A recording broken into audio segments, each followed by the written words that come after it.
மறுமலர்ச்சி திராவிட முன்னேற்றக் கழகம்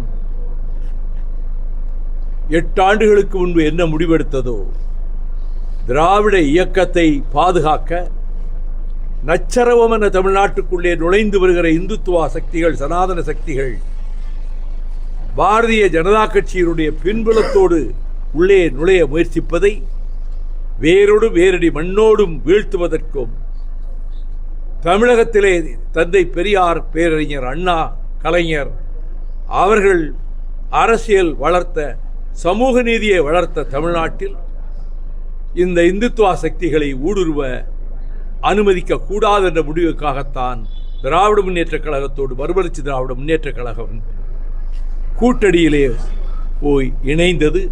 உறுதியாக இருக்கிறோம். மீண்டும் மாண்புமிகு தளபதி ஸ்டாலின் திராவிட மாடல் ஆட்சியை நடத்துகின்ற முதலமைச்சராக இந்த தேர்தலுக்கு பின்னரும் அவரே குற்றம் அமைப்பார் என்பதில் எனக்கு அசைக்க முடியாத நம்பிக்கை இருக்கிறது. கூட்டணி கட்சிகள் ஒவ்வொரு கட்சியும் ஒவ்வொரு கருத்தை சொல்லிக் கொண்டிருக்கின்றன. ஆட்சியில் பங்கு என்றும் அதிக இடங்கள் வேண்டும் என்றும், இது அவரவர்கள் உரிமை. ஆனால் மறுமலர்ச்சி திமுக கழகம் அவ்விதம் எந்த விதமான நிபந்தனை 4.5 ஆண்டு காலத்தில் ஒரு சொல் கூட சொல்லியது கிடையாது. திமுக அரசு வாக்குறுதிகளை நிறைவேற்றாததற்கு காரணம் மத்திய அரசு அளிக்கக்கூடிய நிதி வழங்கப்படவில்லை என்று கனிமொழி தன் கருத்து பதிவு செய்தது. கனிமொழி மேடம், கனிமொழி சகோதரி கனிமொழி கூறியதை 100க்கு 100 நான் வழிமொழிகிறேன். ஆட்சியில் வந்து திமுக கூட்டணியில் வந்து காங்கிரஸும், அதிமுக கூட்டணியில் பிஜேபியும் ஆட்சியில் பங்கு வேணும்னு சொல்லி கேட்குறாங்க.